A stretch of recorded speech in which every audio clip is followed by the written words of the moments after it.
Hi there, I'm Salama, the CEO of Kantar, and I'm sorry I can't be with you in South Beach. I'm actually in Atlanta today, heading down to Bentonville tonight, and I need to get back to the UK for the election on Thursday morning. So I'm sorry to not be with you, because I'd love to have been there, and hope you're having a fantastic time over the next couple of days.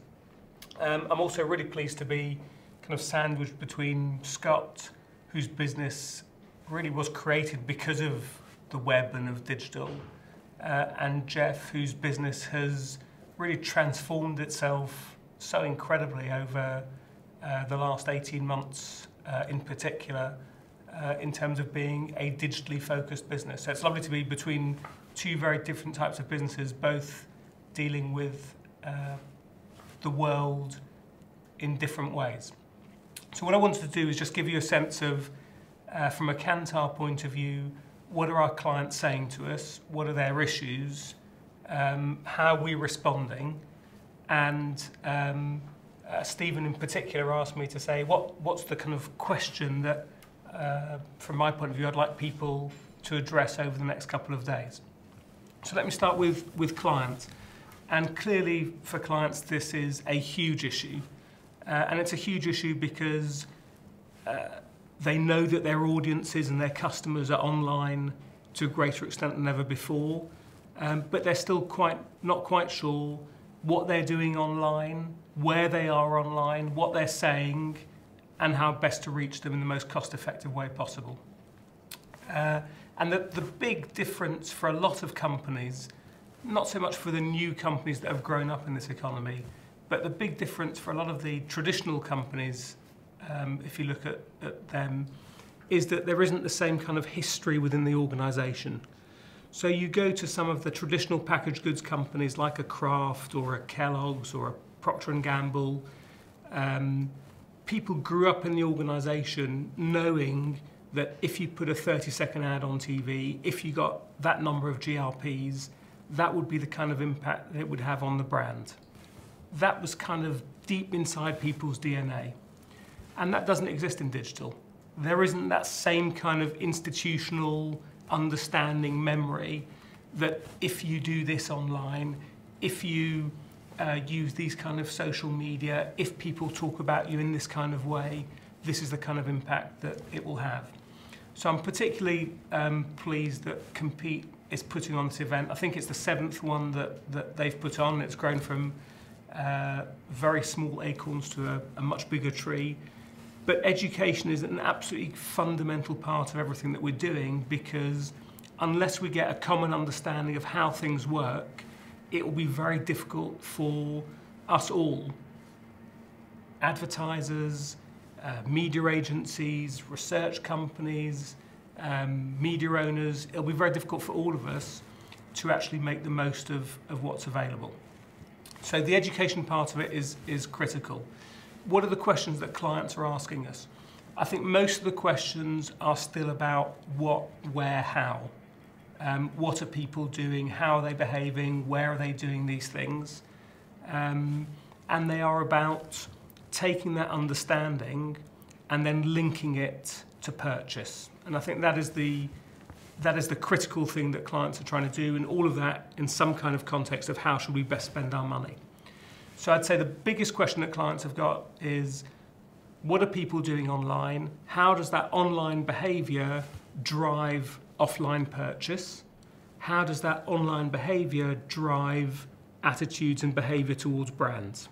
That's the critical question that clients have got at the moment.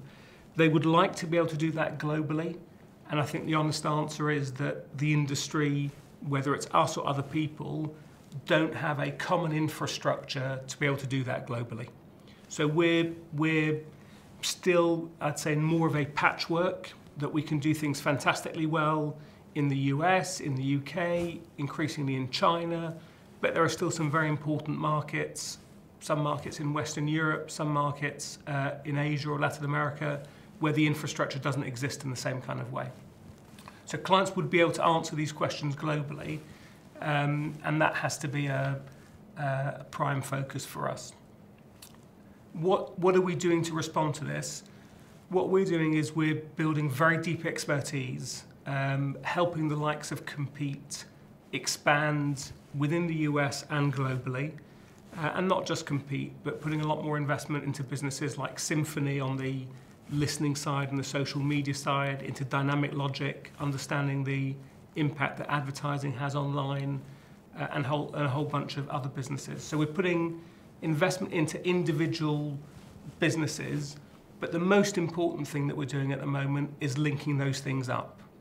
And we're linking them up in order to be able to answer questions for clients. So we're linking up Compete's deep expertise and knowledge with the frequent shopper card data that we have from Kantar Retail, from Cannondale, so that we can answer the question, online behaviour leads to offline purchase of this sort of thing. We're linking up the data from Compete with the data from dynamic logic so that we can understand online behaviour leads to this kind of impact on advertising, or this kind of impact from advertising leads to this kind of online behaviour. So those linkages are incredibly important, and we're doing that globally. We're beginning to put the Compete toolbar onto some of our internet panels so that we can do survey research while understanding how people are behaving online, which is a huge step forward, so that we don't just understand their attitudes, we understand their attitudes and their behaviour. So those kind of linkages are very important, and what we're trying to do is be present where clients have got issues. So understanding video a lot more, following video, understanding how people are consuming video, trying to predict the impact of viral video and how fast it will spread. Big questions that clients have got. I think that the area that none of us have got into yet is really answering some of the why questions. Why are people behaving like this online? Why are they reacting in this kind of way? But I think that will come. We need to get through some of the more factual questions in a way first and be able to answer questions around return on investment and budget allocation and the link between online and offline in particular. So that's what we're doing. That's why this event is such a critical part of what we're doing, and thank you to the Compete people and to all of our sponsors for putting it on. As I said at the beginning, Stephen asked me, what's the one question that you'd like people to think about? And I guess the one issue that I come back to is, how do we create more of a common currency for us to be able to talk about things? So we do have TV ratings which people understand.